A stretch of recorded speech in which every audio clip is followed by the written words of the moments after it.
Hello, everyone. Amy, drive carefully. Eyes on the road, please. Hello, hello, and welcome. We'll give everyone just a moment longer to find their way in. And then we'll take a moment to settle in this time and space before we get started. Thanks for being here. It's been a long time coming.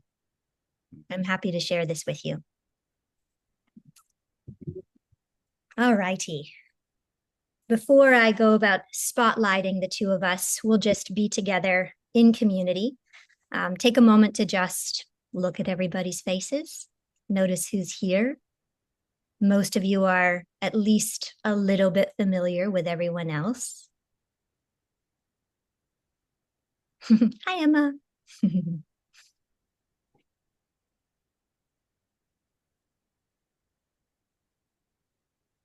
Hi, Bahar.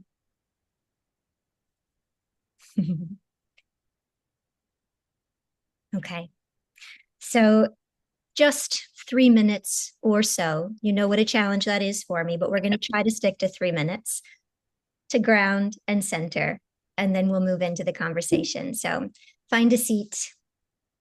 If it's comfortable, let your eyes close. Wiggle, fidget, adjust, whatever you need, and start to move toward a greater experience of steadiness and ease.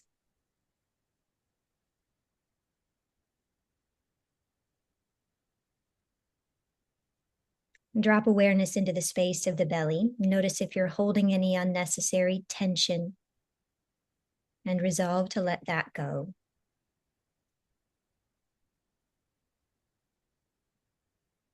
And just for 3 breaths or so, experience the presence of the breath in this space.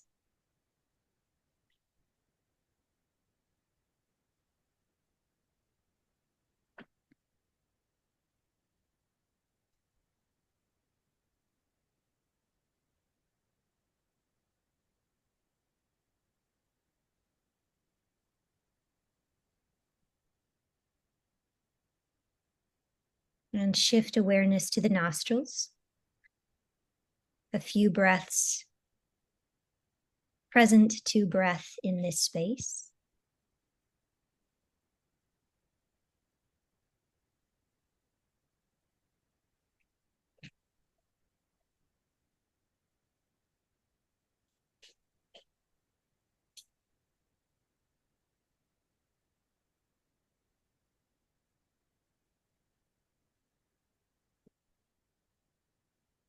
And then draw awareness upward and inward to the center point of the space which the head occupies. And enjoy a few breaths here.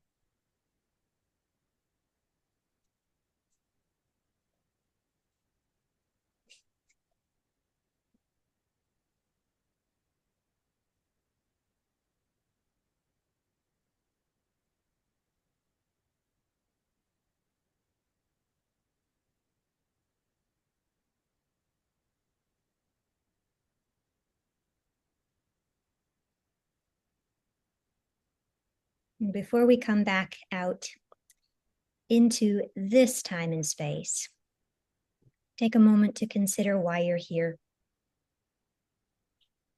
What are you hoping to contribute?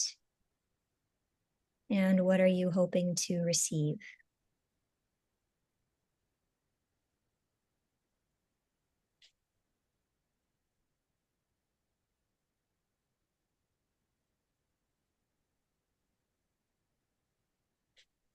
So another full-bodied breath.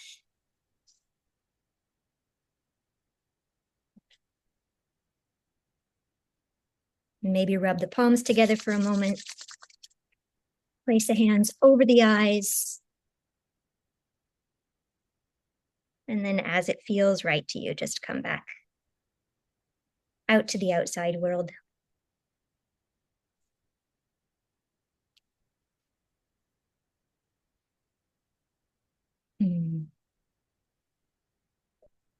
All right, we had a few more folks pop in. Excellent. So what might be kind of interesting for Yoga Rupa is just to know where in the world we are all tuning in from. So if you want to take a moment just to type your maybe city and country into the chat, because I think all of you are fairly new to him, if not brand new. And I'll read them aloud as well. So we've got the Netherlands, the Canary Islands, Germany, Basel, Switzerland, San Francisco, Glarus, Switzerland, Oxford in the UK, Sherbrooke, Quebec, Canada, Maputo, Mozambique, Cologne, Germany. Ah, Danilo, you're in New York. Welcome. Congratulations. Used to be in San Francisco, now in New York, Sacramento, Orlando. And Amy is from the Midwest, but she's driving. Okay, Missouri. Okay, eyes on the road, Amy. And I'm here currently in Montenegro. So let me pin the two of us so that you can see us a little bit bigger. And then we'll go ahead and get going. That seems to work well. So let me introduce Yoga Rupa Rod Stryker, one of my dear teachers. And you've all heard me speak of him at length in various different contexts. So there's probably not a whole lot more to say. So I'll turn it over to you, Rod, if you want to say any greetings. Oh, of course. I mean, first, thank you for that meditation. It was wonderful just to even hear you transmit this invitation to be present and for even circling back and asking us to have an intention. So I'm here to learn and to be in community and to offer what love I can and receive your blessing and transmission and your great wisdom as a teacher. And welcome, everyone. It's good to be with you and have this opportunity to really think about and discuss what I think is one of the most vital teachings that seems so simple on the surface and yet can make a real difference in our lives. Thank you, Natalie. You're very welcome. Is there anything in particular that's percolating for anyone? Any questions you'd love to just come right out of the gate with?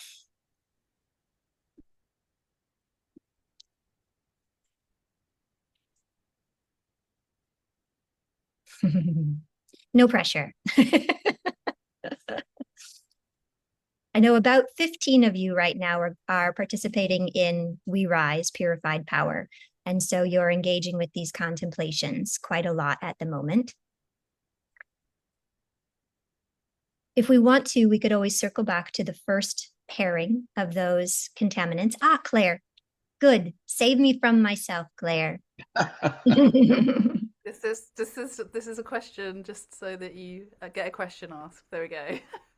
But it is a question that it's not so much about the specifics of these teachings, and although it is related to them, but I have this kind of wondering quite a lot, and this links to the yamas as well, around, and I think I've mentioned this before, Natalie, to you, around whether there is anything in Patanjali's Yoga Sutras that is coming from a place of ethics or morality for the sake of ethics and morality, or are these things generally around making our mind a more comfortable place to be in, if that makes sense? Or are these things about being nice to other people for niceness' sake? Does that make sense? Or is it about it's a nice secondhand thing that we get because it creates a nice environment for others? Or is it about the creating of a nice environment for us? Wow. Well, that starts off with a bang. I appreciate that. Natalie, do you want to start? Do you have any thoughts about that? I do, and I think Claire has probably heard them, but in case others are less clear on where my mind falls with that. My sense is that Patanjali's sutras are very oriented toward our experience as practitioner. And so the majority of this is about conditioning our mind and retraining our mind, and ultimately clearing our mind so that we can have that ultimate experience of yoga union samadhi, which is what the book seems to be predominantly oriented toward. And the fact that it has more or less a beneficial external ripple effect is wonderful and will, in most cases, in theory, create less conflict that one would then have to navigate in the external world, but that is not necessarily the aim of the Yoga Sutra specifically. Yeah, I can I add a little bit onto that? Please, yeah, I 100% agree with Natalie. And so you make a very interesting distinction, Claire, and I don't know that this is fleshed out so much in appreciation of the sutras, but even in the larger context. So there is a distinction, and you made the distinction in your question, between ethics and spiritual practice, or the outcome of spiritual practice, which, listen, Patanjali is very explicit, so there shouldn't be a lot of confusion about it. The culmination of the sutras is the last chapter, Kaivalyapada, which means freedom, which is essentially freedom. So this is a scripture dedicated to personal, individual freedom. And so to Natalie's point, which is different than ethics, the other thing that I would offer is that a kind of another subtle point that maybe some of you who've kind of dived into the sutras initially, for me, it was I had a question for like 20 years, because you actually see that 3 different times Patanjali describes the path of yoga. Once in the first chapter, excuse me, and then twice in the second chapter. And so what he's actually describing in the first chapter, he says the path to the state of yoga is abhyasa and vairagya. Means do something to get in the present moment. That's abhyasa, literally to be there. And he's referring to the ease of the present moment. And vairagya. So simple. It's do these 2 things, vairagya meaning non-attachment, right? And then the second chapter begins, and he talks about the kriya yoga, the working toward yoga. And now he breaks it down into 3 things, right? And so I won't, without going into this whole lesson, and then later comes Ashtanga yoga. So what he's actually describing is 3 paths for 3 different calibers of students. The more, and the last one, Ashtanga yoga, we'd call the mild path, in which there's the most structure. The first 2 increasingly becomes more structure as you go. In other words, certain students need a milder path that is more built on ethics and morality.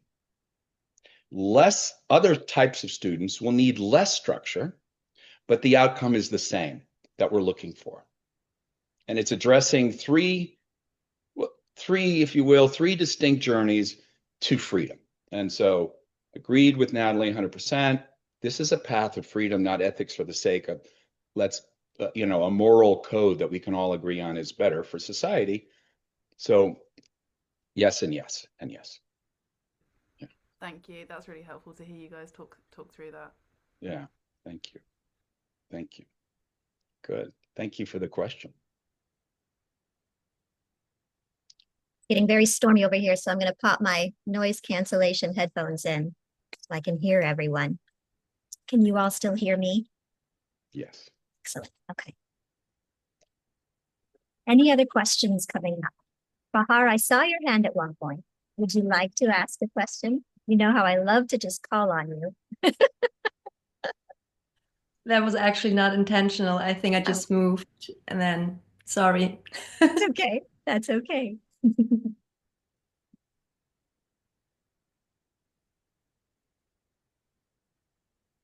So I'll frame a question for all of you just to see if we can get things rolling a little bit more. Which of these 4 contaminants seems to be the most sticky for you at this point in time? Either this point in time in your personal story or this point in time historically on a societal level. So again, the contaminants being animosity, cruelty, envy or jealousy, and self-righteousness, judgment.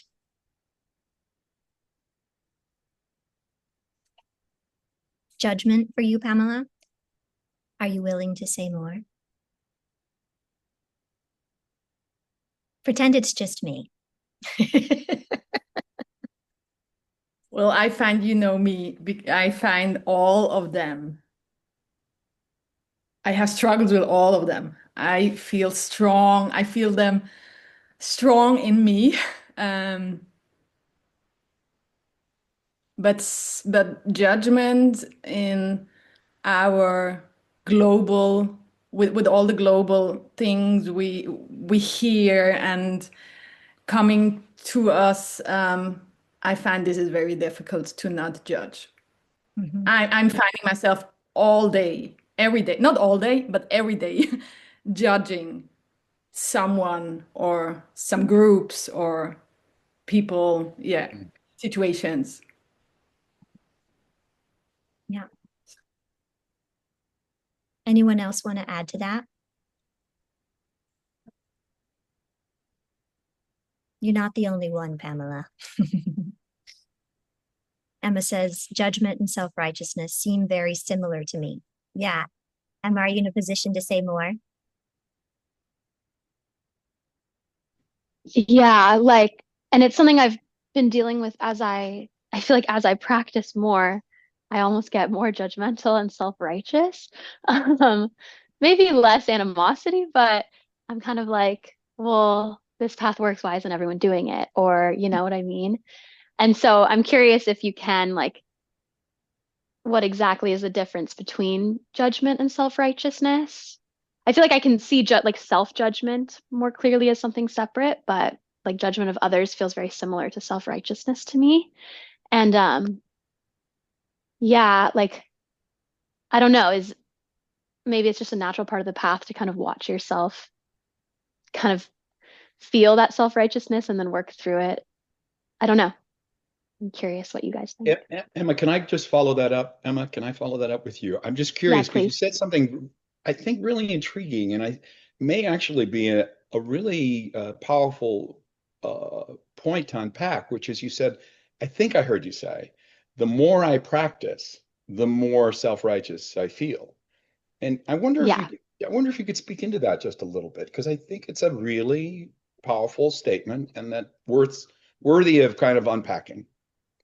Yeah, it's like the more I practice, the more sure I am that these practices work and are like setting me free.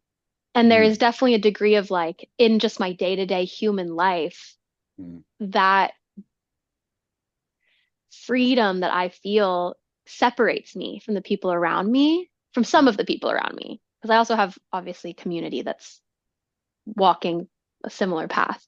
But yeah, I know it's kind of like wrong. So, you know what I mean? But yeah. Wrong meaning in theory, to practice more, you would be, you know, clearing out these mental contaminants and not experiencing as much judgment and self-righteousness. And I have a degree of trust in it. Like, I don't think that I will also say if I zoom out, I think I probably used to fall more like earlier on, like maybe my first 200 hour with Natalie. That's when I was like trying to kind of put what I was learning onto my friends and family. And now I don't do that externally, but there's a little bit of internal that's like, well, yeah. I mean, Natalie, is it all right if I just step into that? Absolutely. So again, Patanjali, Patanjali in the tradition is called the Maharishi. So not only was he a seer, not only did he provide revealed knowledge, so not knowledge that he sat down and started to intellectualize. It was the idea of he's a seer. So he's he shared with us what this knowledge was that he actually saw in these altered states. That's the best way we describe a rishi. But he's considered a Maharishi, so one of the supreme seers. Nothing's accidental or incidental in the sutras. So whenever you see a list, assume that the last one in the list is the hardest and the most subtle. And the first on the list is the most accessible. I mean, the simple version of that is the 8 limbs. Staying tidy, keeping your house tidy is easier than samadhi, right? And so in this list of the 4 contaminants, he's put the last one last for a reason, judgment. And so I was such a great question that Natalie asked, which one do you notice being the most challenging? And I thought to myself, well, it's really the answer is mostly going to depend on the level of clarity of those who are asking themselves that question. Because once you realize how deeply woven judgment is, as opposed to anger relatively is superficial compared to judgment.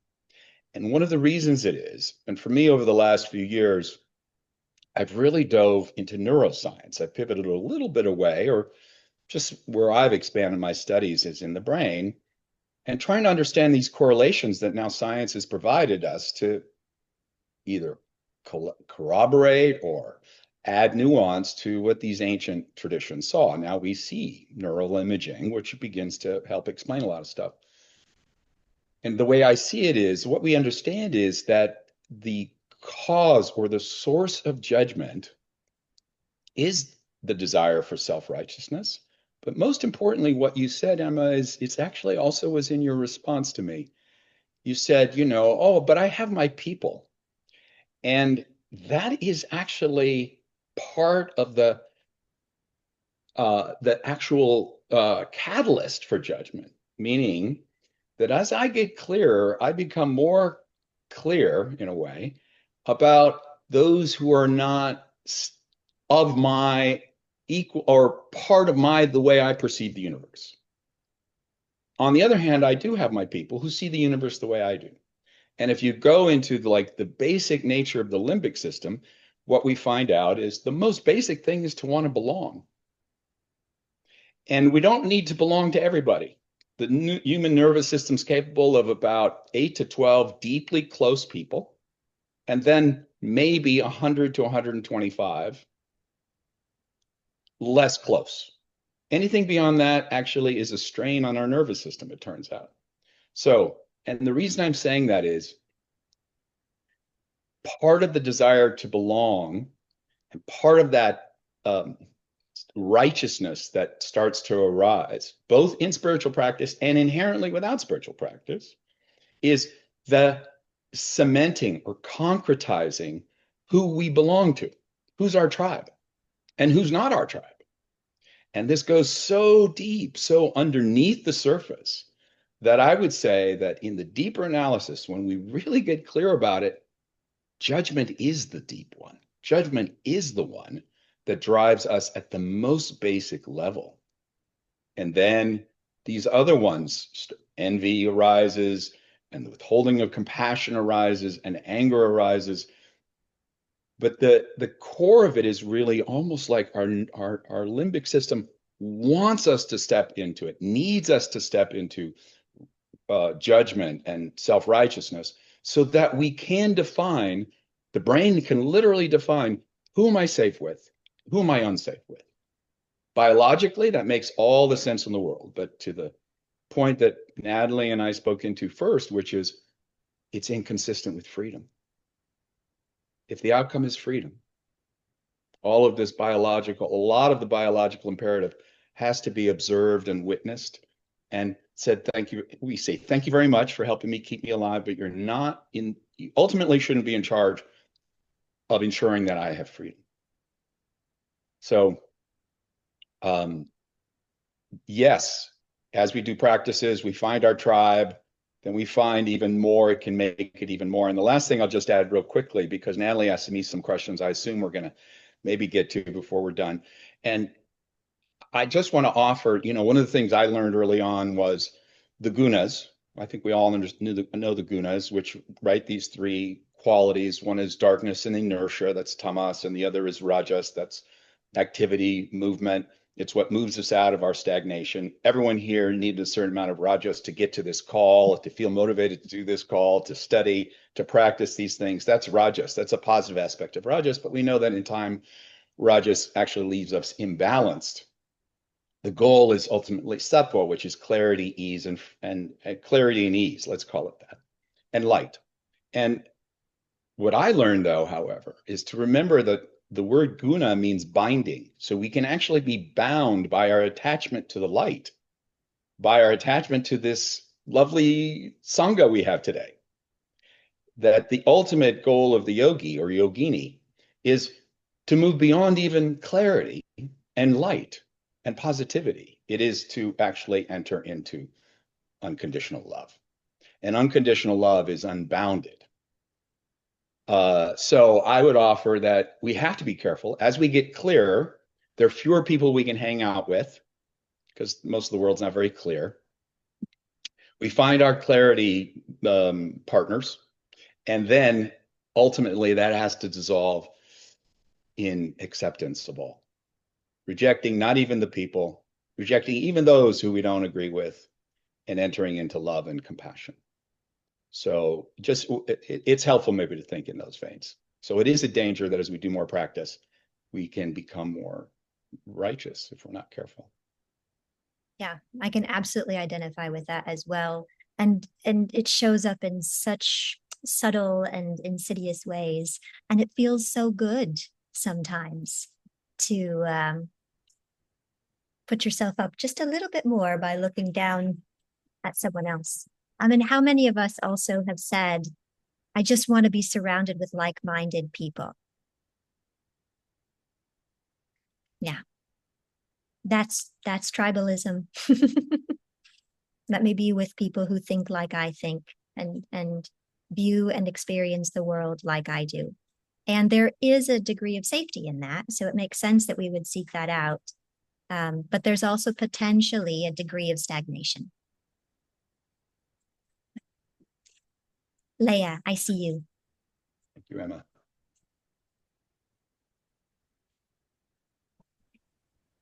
Can you hear me? Yes? Okay. Oh my God, there's like so many things in my head as I hear you. It's it's crazy. I definitely was answering to like judgment when you asked the first question, and the conversation is really good. Um, for me, it feels like I don't know, like now I'm hearing you talk, and I feel it's like non-human to be non-judgmental. Like if I want to live my humanist, like I don't know if we can say that, but being a human here, yeah, because like finding our tribe in a way, we're gonna be judgmental, right? Because this is my tribe and these are not. I feel there's like judgment, a little tiny bit of judgment, and so in so many things. And I've been working. Like another thing is that I have been working so much, I think, in my life to not judge, but then I find myself always judging in a way. And you speak about just being surrounded with like-minded people. So many people have told me like, why are you hanging around with those people? They're so not like you and so different. And it is really challenging. And I'm also always like asking myself, why do I live the way I do? Because it's really, yeah, I don't know. Like I know there's um so many thoughts on that about judgment, and like is judgment an opinion a judgment in a way. Like we have so many opinions as humans. Like I think that, and so many things are happening in the world, and we are thinking things about those things, and we are judging. Like I don't know. I feel it's like part of everything. So freedom for me, it's like samadhi, like not while you are living this life. And last thing I want to say, I know there's a lot, but I think I've been working a lot with non-judgment, and it has been hard for like personally to find the difference in between like non-judging but having some boundaries. Like this thing I feel it's also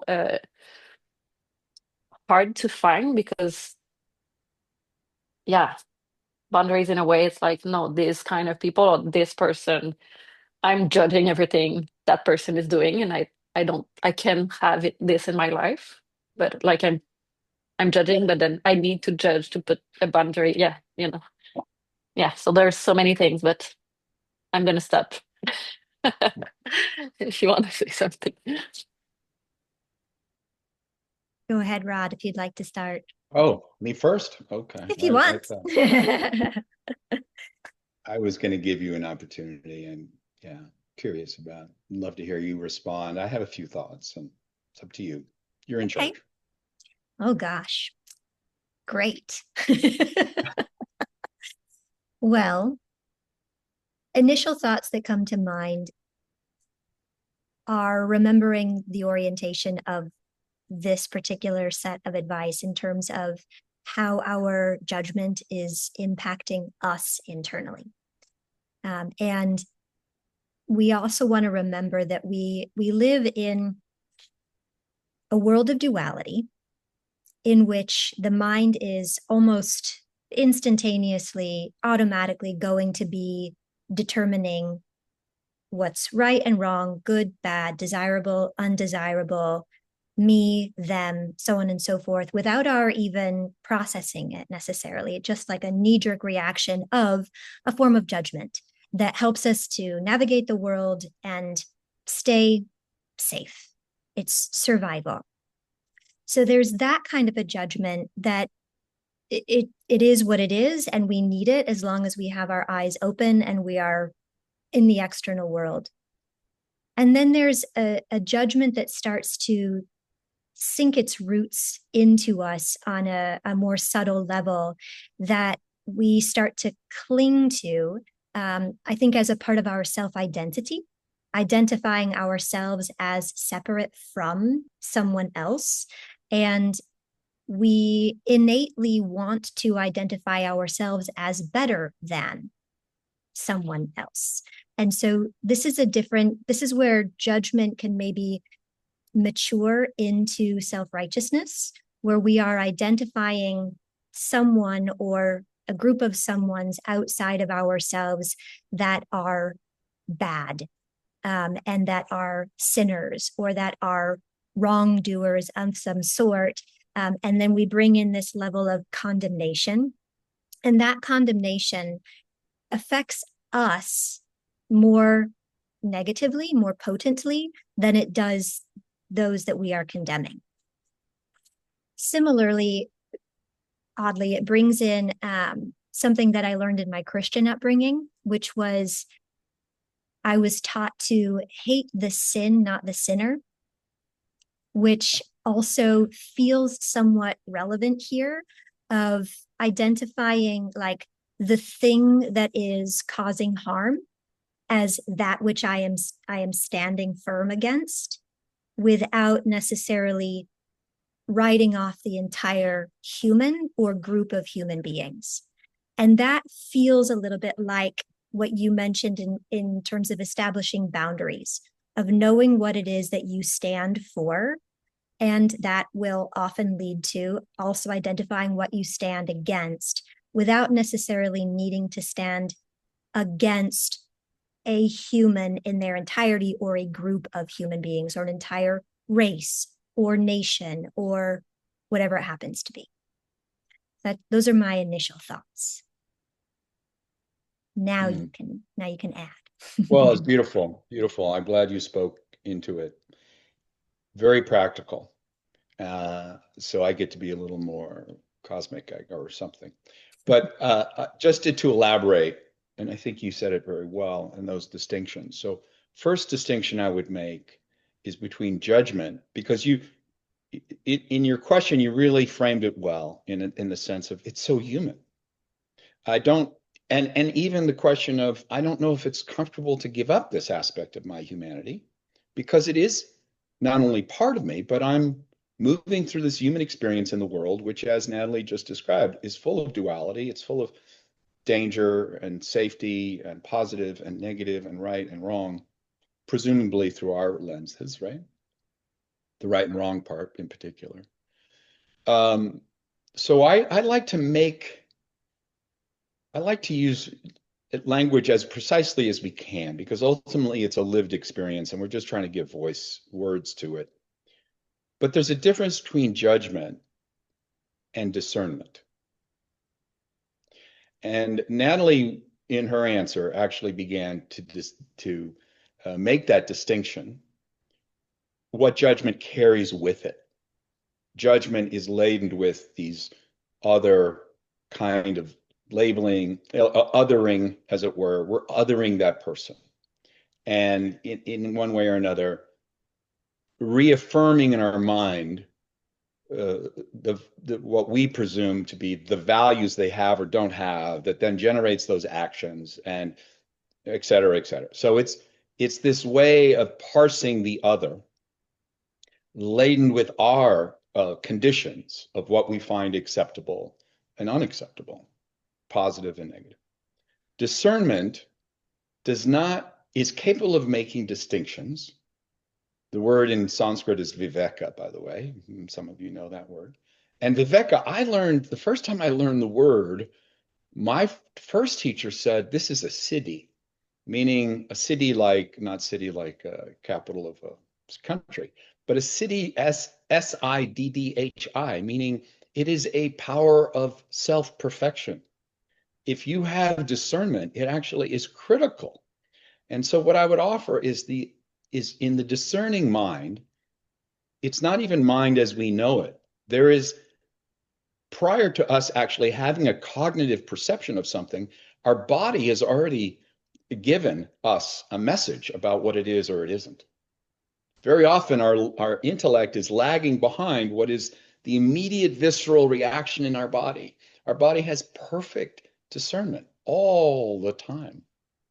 However, the distinction is this, that whereas his judgment is formed by our conditioning, be it religious, psychological, even I would offer karmic, even if it's the conditioning of the stars. I don't know how many of you believe in, say, one of these different types of divination methods like Enneagram. I've learned about Enneagram in the last year or two, and it's ridiculous how clear its perceptions of me it is, but it is.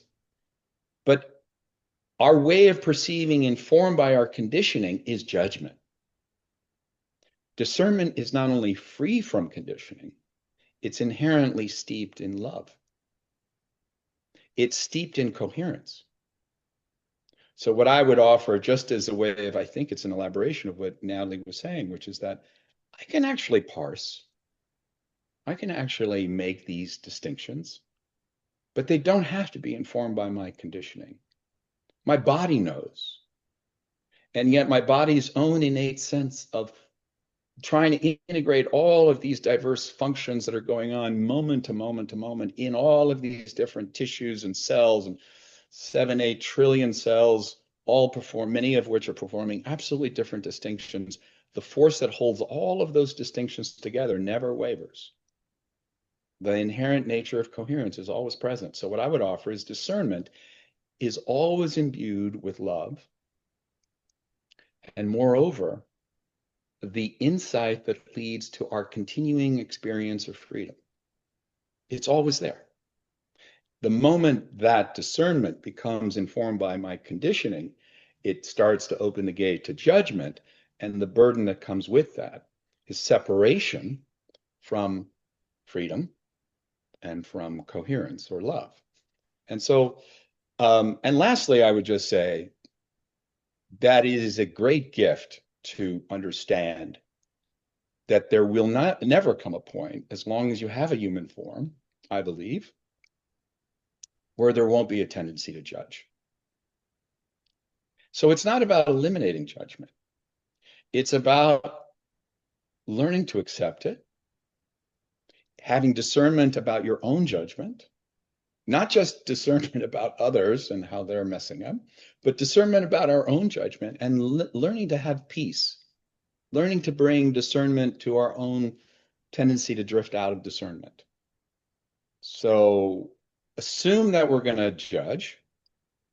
Oh yeah, that's going to happen because of my limbic system and because I want to have a group and because that helps keep me safe, et cetera, et cetera, et cetera. It's all stuff the brain does to keep us safe. But in the midst of that, having a tendency to come up again and again and again, multiple times in a single day, even after you've tasted samadhi earlier in the morning, you will have a new relationship to it, which is discernment. Always able, or ideally as consistently as possible, to return to the place of inherent love and freedom.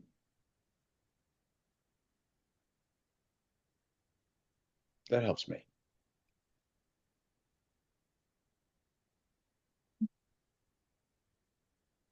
Leah, how does that land with you?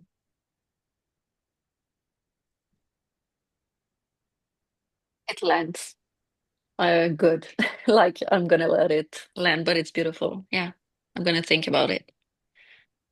I think the distinction in the just for the word is useful. Just like to think about it, what it means, and I think I put everything in this, like judgment can be so many things, but just refine it a bit and allow me some of it. Yeah. I do think it's I mean, I don't want to play word games, but I do think it's having less judgment about our judgment. Assume that we're going to have judgment. Assume that it actually has a purpose, biological, has a purpose, and then assume that you should reflect on how much it's actually determining the way you interact with the world. Am I a slave to my judgment? Or is judgment serving me to the extent it can serve? And then I make the distinction about, okay, it's not going to help me in certain things. That's all I would say. So not to be too judgmental about our judgment, I think is a good thing. Yeah, generally speaking, I think with working with these contaminants and their antidotes, as we dive into self-inquiry, there is a tendency to start shaming ourselves and condemning ourselves because of the presence of these contaminants. And we're on a spiritual path. We want to think, I should be beyond this by this point. And I think a big truth that you are bringing to the surface, Rod, if I'm hearing it correctly, is that there will likely never come a point where we are fully beyond these contaminants. We can mature our relationship with them. We can speed up the process, perhaps, at which we're able to recognize their influence, and also speed up the process at which we are able to administer the antidote. But at least in my experience, and I've been working with Sutra 133 with a lot of consistency since Rod introduced me to it, which was 2018 or 19. And it's a daily endeavor. It is a daily endeavor, often hourly. Uh-oh, did I freeze for a second? I think I might have glitched. Okay.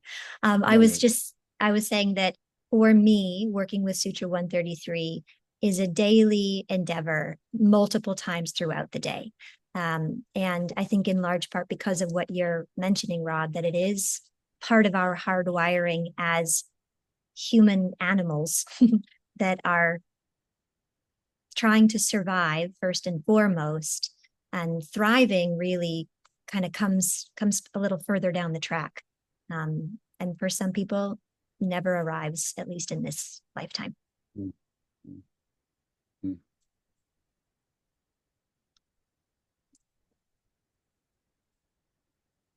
Any other questions percolating at the moment? Danilo, go ahead. Yeah, I just wanted to add that as I go down the rabbit hole of like judgment and being self-righteous and trying to discern like where does it come from, I find that that's our identity in terms of a lot of our judgments, a lot of our core values, like being an American or being raised being a Gen Xer, being raised as being male, being, whatever nationality that we are. A lot of that judgment comes from what we identify as our current identity of who we are now. And that goes into the face of just being able to accept others and how they're different from us. And then it served us, like however old we are, it served us for such a long time. And then obviously going through this yoga path and getting access to those discernments and to the training, we start becoming more aware that it is our own identity that we have attached ourselves so vehemently for the past 30, 40, 50 years. That is our greatest limitation to our own personal freedom in terms of, and many times these are old grudges that we hold towards our brothers, our sisters, our parents, and other people that we think that have wronged us. And we're the ones who suffer the most through it. And I guess my main point was kind of like, how do you overcome like that? I guess the biggest fear is, who am I? Once I get rid of all these judgments of who I built myself to be and overcoming challenges, there's a sense of, there is freedom, but in order to access that freedom, we have to lose ourselves completely. And that's totally terrifying. And it goes against what we've built the last 34 years. So it's kind of deconstructing what we've built so hard for such a long time, which makes it so hard to go through. So that's just kind of my insight. And I've dealt with it a lot because, of course, I have very heavy judgments, and I'm like, why do I fight with my sister all the time? Or why, my dad did something a long time ago, or my ex-wife, right? Like, how do I overcome all the stuff that I've whether inflicted upon myself in terms of that suffering, instead of living a life of just enjoying the gifts I've been given? Wow, I've missed you, Danilo, Danilo. if I may say, that's just some sage wisdom right there. Really, it is. Who am I? If I may, yes, you've that's the crux of it. You just did it. You called it all out. So let's just make it really clear. Whether we lean Buddhist or we lean into the Yoga Sutra, fine either way for me, because anyway, I just think in many ways Patanjali's rendering is a little bit more layered in terms of the Buddha, and that makes sense. He came centuries later, but what's the basis of suffering? It's not that complicated. It begins with misunderstanding, misapprehension. We think we're these temporary beings walking around, got a life, got a half-life, right? And we presume that. We also presume there's time. There's a past, there's a future. We want the things of the past that were helpful to stay in our life. And then finally, it's clinging. We cling. And often we assume it's clinging, and it's not wrong, but it's clinging to the stuff. And if you've lived any kind of life, you have a bunch of stuff. A lot of us have privilege to have a bunch of stuff. So there's a bunch of stuff, let alone if you have a child. Have a child or two. I mean, that's the ultimate. Almost nothing is harder than to be completely non-attached to your children and their welfare. But at the deepest level, Daniela, you point out the very thing that all of us cling to more than anything else, which is identity. Identity is what we cling to. Meanwhile, now neuroscience tells us there's no part of the brain that is a CEO, that functions as being able to answer the question, who am I?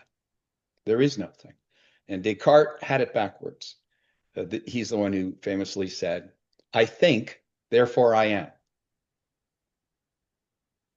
That's this famous existential from there, the existentialists and philosophers went wild.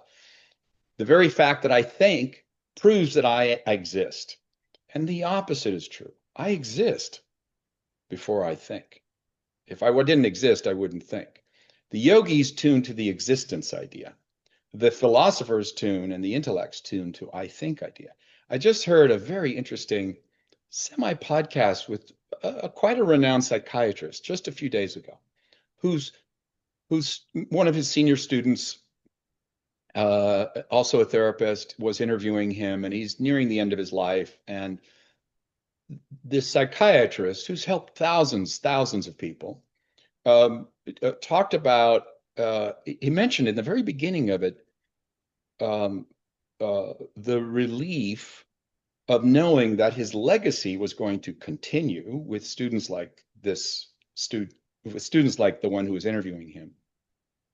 And he said, the idea of dying and there's just a great abyss, and that I will be remembered for the work I did in my lifetime is very comforting to me before I go. And I thought, oh my Lord, this is not a yogi.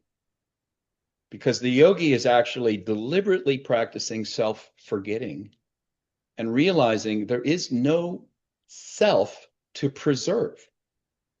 That's a fundamental illusion. Again, our brain creates it in order to keep us safe.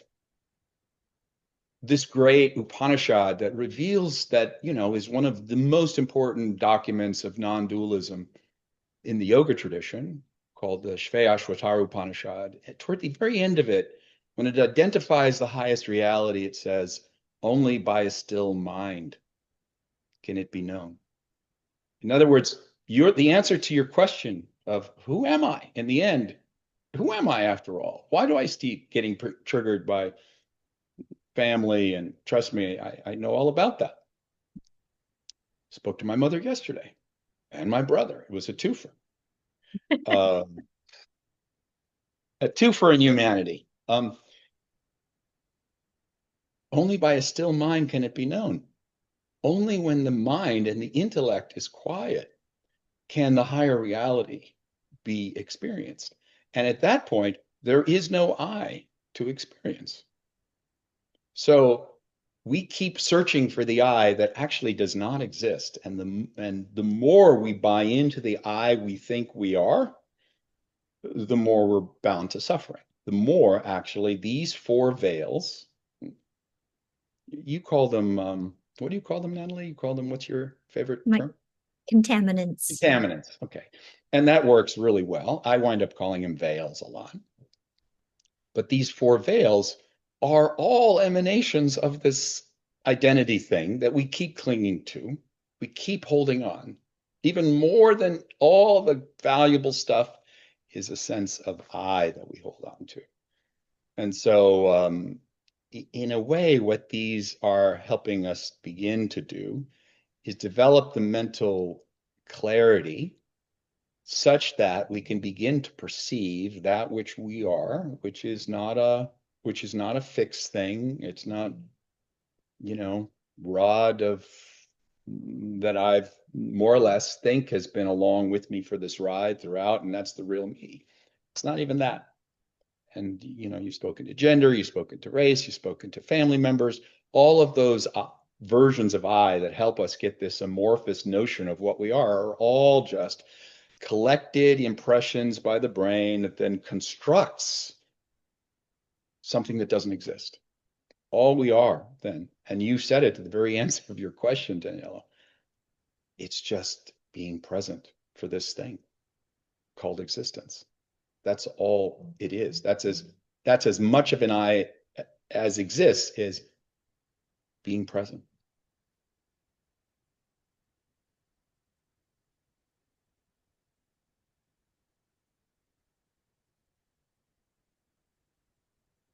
And yet we still have this humanity stuff to contend with.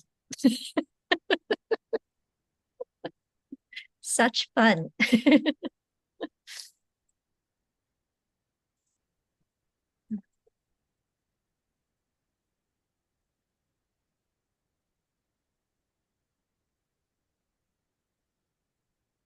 One thing that has been coming up for me as we're navigating these four veils or contaminants is how interwoven they are with one another.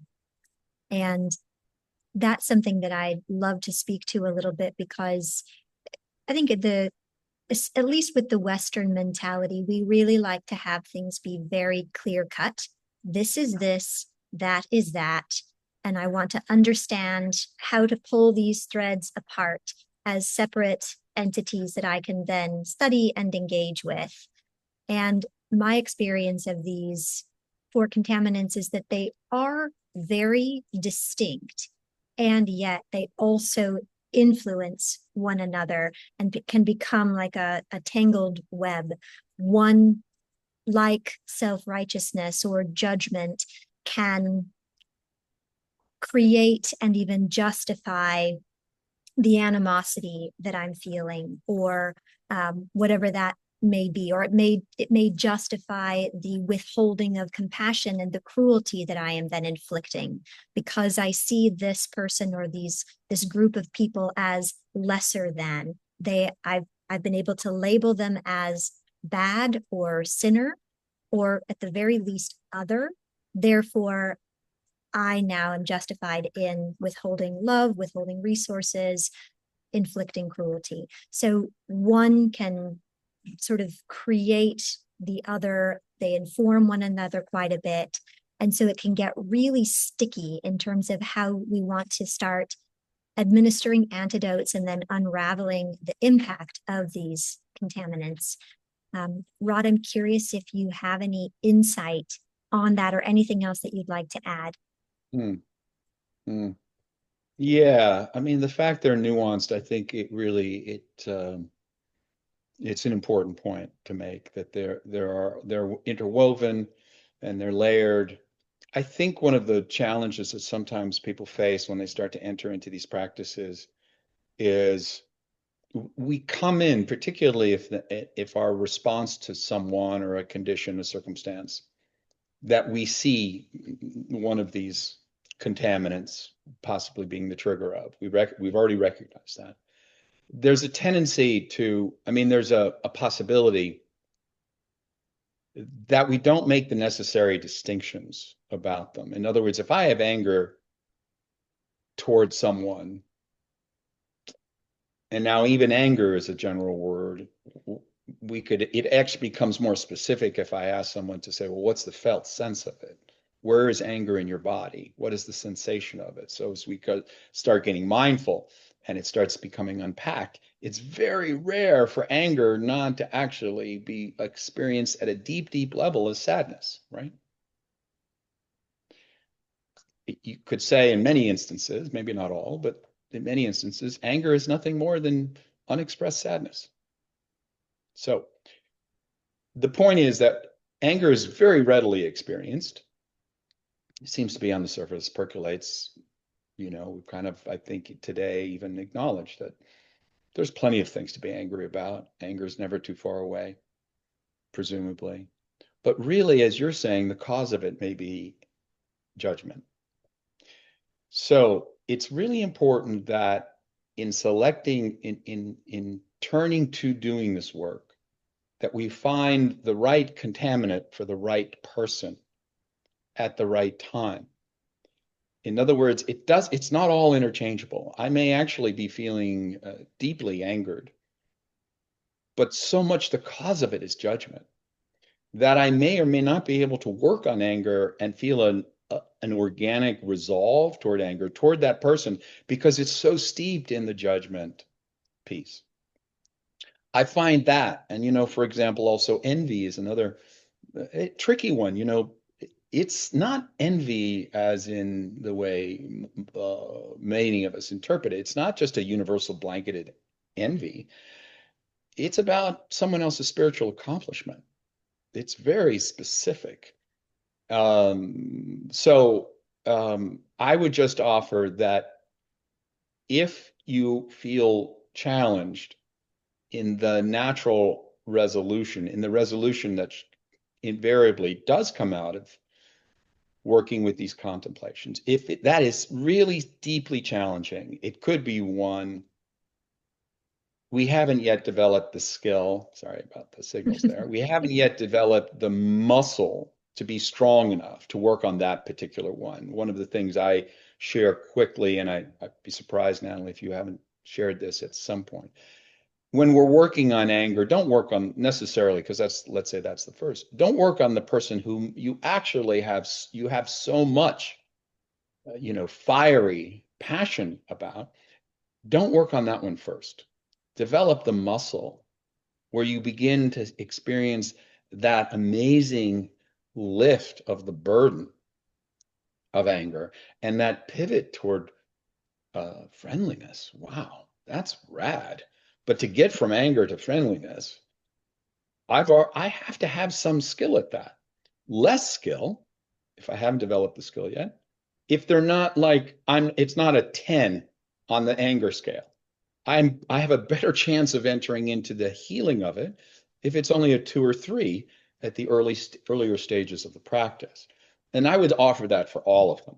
But it also is a matter of, let's say I have developed skill at feeling this transition into the healing of that contaminant. It's not necessarily the case that each person fits that particular contaminant. You may at first sense that, but very often when I've gotten feedback from someone who they really who was doing this, who they really felt it just wasn't working organically, and they doubted themselves. I then asked them to unpack what they were working on, what was the conditions, the circumstances with that person, and lo and behold, it was really just rooted in judgment. It was really ultimately rooted in judgment. It wasn't about that they had some more, they seemed to be more joyful than they were. That wasn't it. So we have to be careful around generalizing the contaminant to fit our relationship to them and say, well, this seems like anger, and just assume it is. No, we can feel feelings that are discomforting and incongruous or incoherent towards someone or a circumstance. And yet the contaminant that's the cause of it is actually maybe not as obvious until we begin to reflect on it, begin to again feel it, experience it somatically. Where is it in my body? And then ultimately understand, oh no, it's not about they're more joyful than I am, because potentially it's very specific. It's animosity to people who seem to be happier or have more of what you're looking for than you are. That's not true for every person I feel anger toward. So we have to look a little more deeply, have to be a little more layered in it. And ultimately, I do think it's meaningful to share, especially with someone like you, Natalie, who's done a lot of work with this and understands the nuances.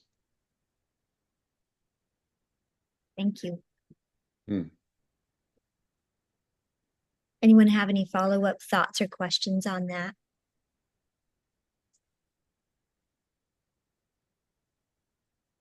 One thing that I would add is just, okay, go ahead, Claire. It's just thoughts, really, not so much questions, but reflections, I guess. Because if you'd have asked me a couple of months ago around which one of the contaminants I felt was more present or struggled with, it probably would have been self-righteousness. But I've been having a lot of animosity lately. Just to give context, you don't need the whole sob story, but essentially me and my partner separating, and so I've been having a lot of animosity towards them. But reflecting on everything that you've just been talking about, because I've just been like hating on myself, like why have I got all of this animosity towards this person, which partly I think comes from what I think they owe me, but also I think is that element of self-righteousness where I think they've done a non-virtuous thing, and maybe that's where the animosity is also coming from, or just coming from entirely. So it's really helpful to hear you talk on that, because that's helping me kind of like reframe and I guess get to the source a bit more clearly of what's going on there for me. So just really helpful to hear you talk on it. Thank you. Great.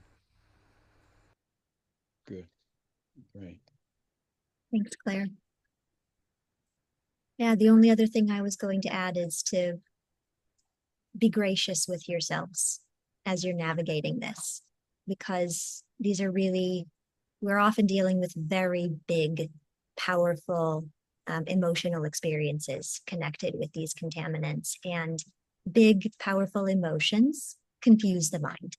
So if you're feeling confused while you're navigating this stuff, yeah, okay. Normal, very normal, which is why it can be so beneficial to come back to them time and time and time and time again, and to partner this contemplative work with a practice of meditation so that we can tap into our discernment and our spaciousness and a broader perspective, and be able to see more clearly without the as much influence of those big, powerful emotions.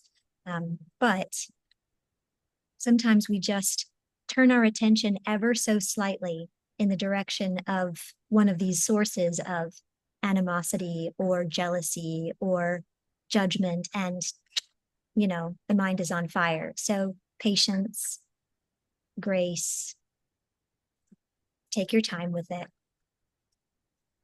Yeah. Yeah, I just want to second that, just reinforce it. And that is, speaking just on a very personal level, I would offer that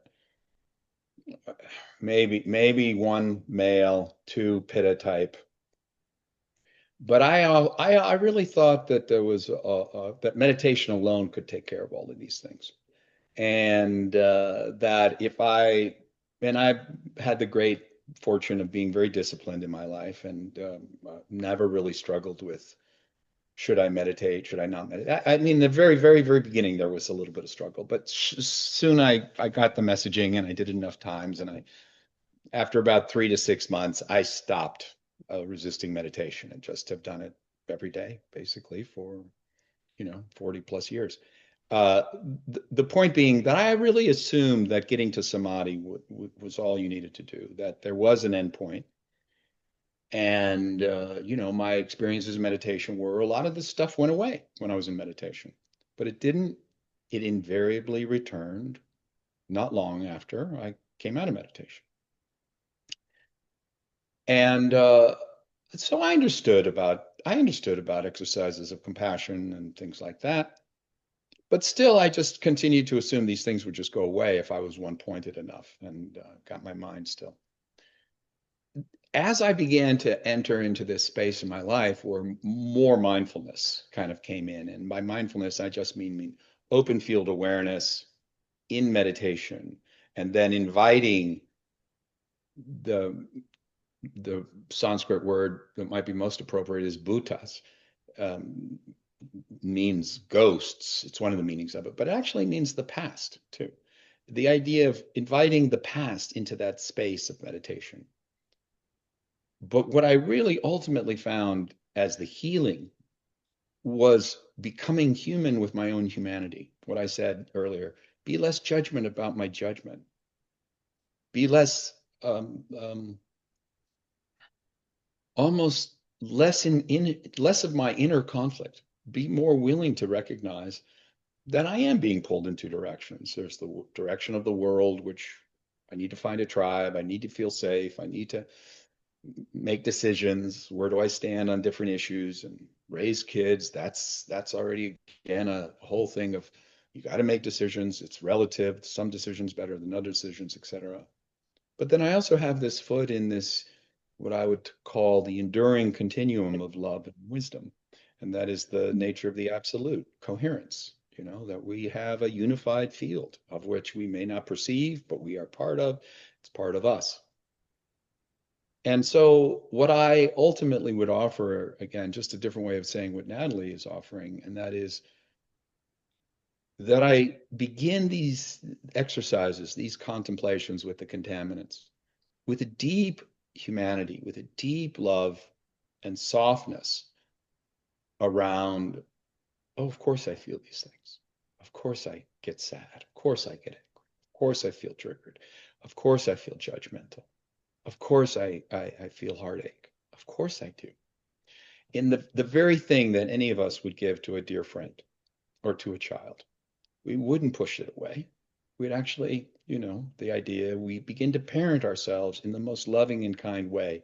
In the way, if a child had a bad dream, you wouldn't say, get over it. You would invite them to sit on your lap, and you would give them a sense of stable presence. And then in that stable presence, give them a chance to unpack the dream. What was the dream? What was the bad dream? And it's okay, you felt the dream. And the thing, our conflicts are kind of a dream in their own way. We give ourselves space to have had our dreams that inherently produce these storms of unrest. And then we go, okay, that's all right. And the good news is it was just a dream. I'm here for you though. And if you have another dream, like that dream or different, that bothers you, come sit on my lap and we'll talk about it. We'll be here.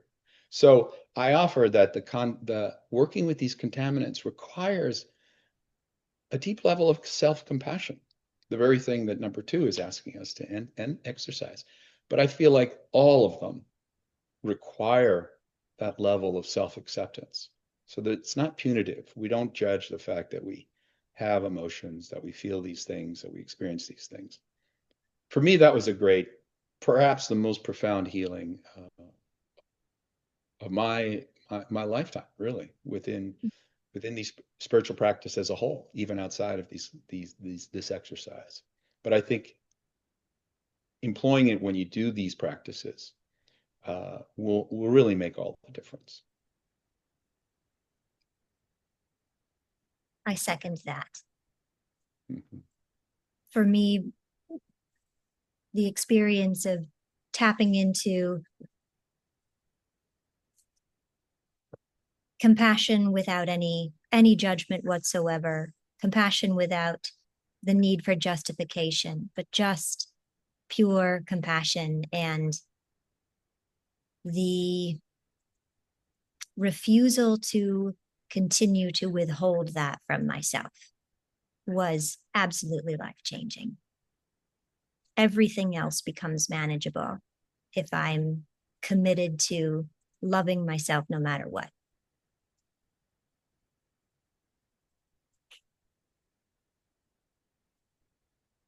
Yeah, and I mean, Natalie is, again, just frames it so beautifully. And here's what I would offer, and that is that the reverberation of these contemplations is such that if we just take compassion alone, because that's been our focus just in the last few minutes, if I'm really doing the work of loving the parts of myself that I've been unattentive to and that I have not attended to, and offering love into the parts that feel unloved, for better or for worse, it doesn't even matter. Yeah, they feel unloved because I'm identified with who I think I am, whatever.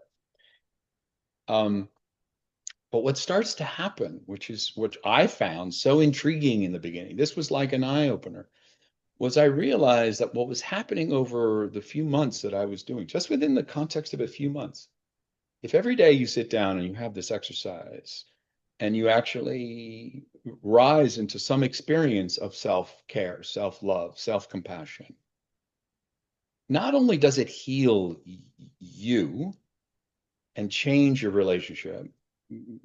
Natalie and I had briefly just a few words about neuroplasticity, because again, this kind of a avenue I'm traveling along. Ultimately, the ancients spoke into it. It's about samskara and changing patterning, and there are such things as good samskaras, etc. So if I'm creating the healthy, constructive samskara of self-compassion, then what happened? This was the one that was really the most noticeable in the beginning, is being less than compassionate to others felt weird. It felt wrong. Not wrong like judgment. It felt disingenuous. It felt inauthentic. That was what was so profound. self-compassion. I didn't have to pivot and start practicing a formal meta practice. In other words, consciously exercising more compassion to others. The very act of being more compassionate to myself, as the ancient thought of withholding compassion, or the pattern of that would arise again, whatever the stimuli was, about someone else. I kind of had a different relationship to it. And that was what was so intriguing and so attractive and so fundamentally transformative. And I would offer that's what begins to occur. And that is, here's the neuroplasticity part. Even my term of the month, I guess, which is called synaptogenesis, which is like, you're literally Genesis, birth, synapto. You're literally birthing new neural pathways. New synapses are being born in you. And what's happening now is like, this is new, that I'm moving through the world, and, I've got this compassionate synapsis happening. And it's not just toward me, it's toward the world. And it doesn't preclude, it doesn't exclude discernment. But what I would offer is that two things. Number one, the Buddha comes out of meditation. I don't know how many of you know this, but he comes out of meditation. And his first thought is, oh, I can't teach this. He comes out of he becomes enlightened, right? He says, I can't teach this. And then later in the months that follow, he gets a visitation in his revelation, and he says he must teach it. But his core teaching is against the stream. This is culturally, socially, biologically, neurologically, habitually, it is against the stream. It means that we are going against the normative current. So it means literally creating new neural pathways. And I think all of us, if we're honest, and I'm amongst them, have to acknowledge that we normalize all of these deeply disruptive thoughts and emotions. We normalize it. It's like, oh, this is life. I am supposed to be pissed. The world is fucked up, excuse me. It's a fucked up place. The climate is, we're going off a cliff. Nationalism, war is normalized. All of this stuff. Fuck these people. And this is the thing. Sorry, I don't curse a lot, but this is the thing that we normalize in our own brains. Is this true? Do you normalize it? It doesn't feel like a big deal. It's just part of how I walk through the world. We just walk through the world cursing about the world, or about someone particular in the world who's absolutely the object of the worst of our scorn. So I invite you all just to constantly remember that's normal. And the Buddha offers this simple refrain that you must remember. To be free, you have to actually swim against the stream of your own normative thought, your own normative reactivity. And it doesn't mean judge. I don't think I have to qualify it one more time. There's a current, it's the current of quote unquote our humanity. But in order to suffer less, it means beginning to treat very often what is normative as pathological. And that's within ourselves and without judgment, as we've already said. And that's what potentially starts to happen. And if we are consistent, Natalie asked, well, how often do we need to practice these things? And, I think in time we don't have to practice them as much. I do think they leave lasting impressions. And then we just continue to track ourselves. You get much better at being less judgmental about, your strongest triggers, the people who trigger you the most powerfully. When you feel yourself being drawn into more kind of repetitive triggering at any of the, in any of these 4 distinct areas, you go back, you do the work. And then a few days, a few weeks, doesn't have to be months and months, but a few days, a few weeks of self-compassion or non-judgment or working with envy. You get back, you've birthed in a few new synapses, or you've found those synapses again, and they come to life. So it's just helpful to remember that this is it's an enduring practice, and yeah, it's an enduring practice, but in time things start to change. Yeah, we often talk about yoga not being a path for the faint of heart, that it is indeed quite challenging, but that ultimately it is worth it. And so it's important to also remind ourselves consistently of why we're bothering in the first place. And you touched on something that is very related to my why, or an aspect of it, that might be a nice way to start to draw the conversation to a close. That this work that we do, that is initially entirely internally oriented, where we are purifying our own hearts and clarifying our own minds through these practices and through these contemplations, that it does start to have inevitably an effect on the way that we engage with the rest of the world as well. And I think particularly in times like those we are living in, that placing so much emphasis on our own healing and prioritizing time for our practice and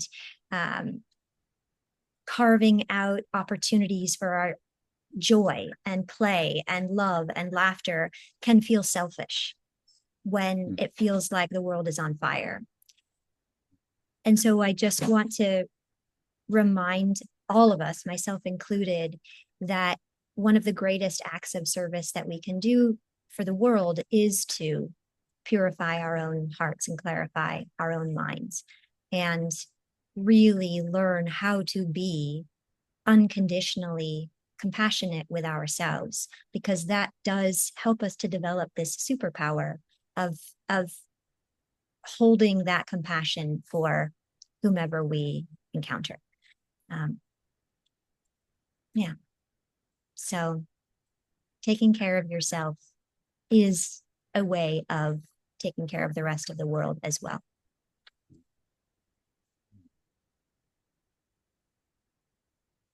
Yeah. Any final thoughts or questions? Anything that just needs to be said?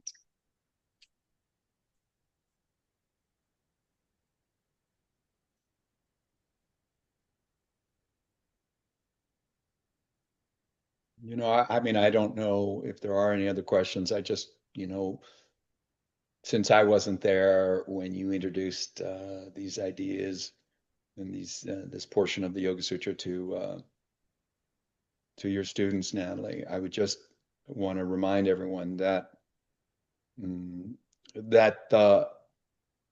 that this amorphous thing that the Buddha was very deliberate about saying doesn't exist, and yet the yoga tradition suggests that it does exist, and you can make the case. You can either say it exists or it doesn't exist, but they're ultimately talking about the same thing, which is kind of strange. So in the yoga tradition, it's Purusha, right? We get to the soul, or in the Vedic tradition, Atman, the true self. And the foundation of Buddhism is no self, non-self. And but any way we get there, it's okay, whether it's a perfect self or non-self. I just want to just emphasize the point that we don't improve upon.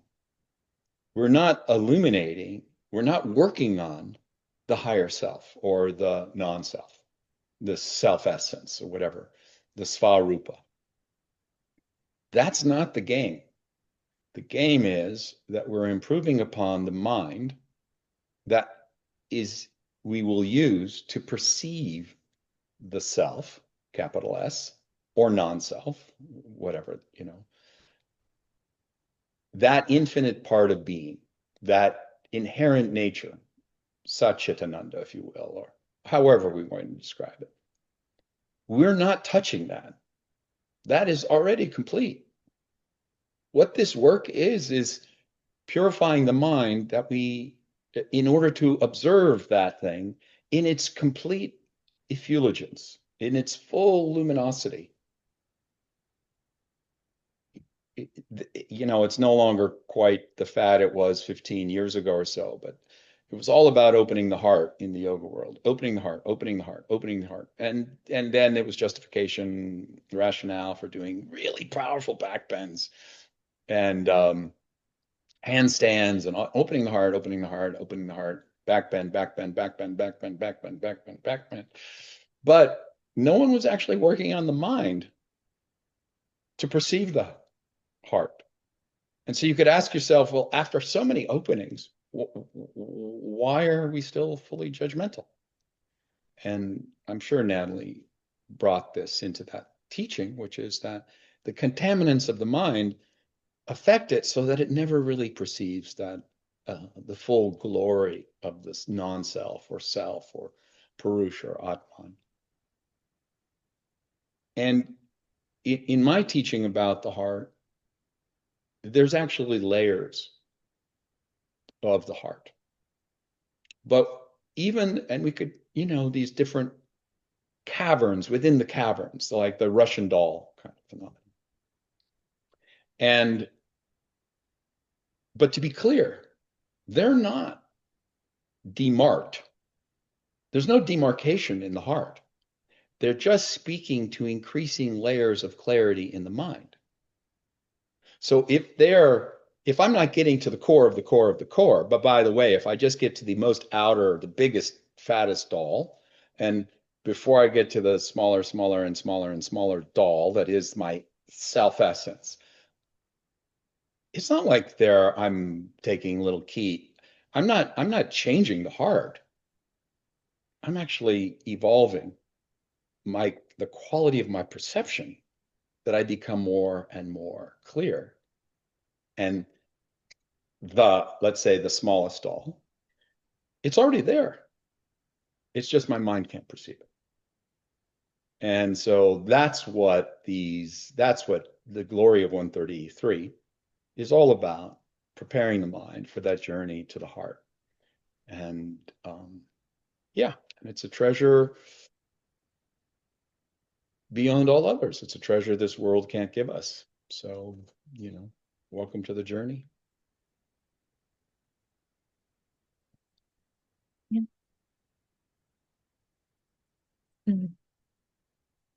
I'm going to unspotlight us so I can see everyone's faces a little bit better.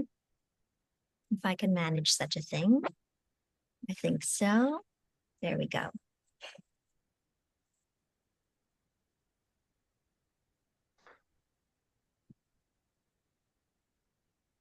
Thank you for being here.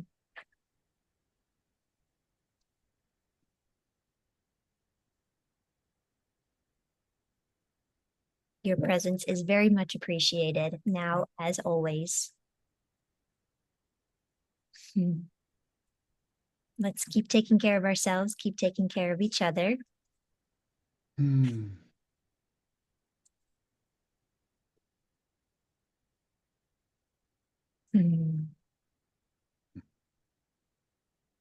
Yeah, exactly. Exploding hearts everywhere. All right. With that, we can let you go for now. And Yogarupa, thank you so very much. It's been a joy to reconnect in this way, and particularly around this content. And I'm very grateful for the opportunity as well to introduce so many people that are so dear to me to you. And hopefully, at least crack that door open a bit more. he's out there, folks, and teaching quite a lot and coming to Europe. So for those of you that are there, we can all go crash the party together. That would be great. That would be great. Switzerland and very soon, actually. Bern and Zurich, and then back to southern Spain. And I hope to see your shining face. And I hold you in such high esteem, Natalie. It's quite as having had a hand in your growth and development, and it's just so gratifying to see the light you bring to the world and the difference you're making in people's lives. It's a joy for me. So thank you for including me and giving me this opportunity to be with you, and thank you all for being part of it. Thank you, and you're welcome. All right, everyone, go back to your humanity, and we'll see you soon.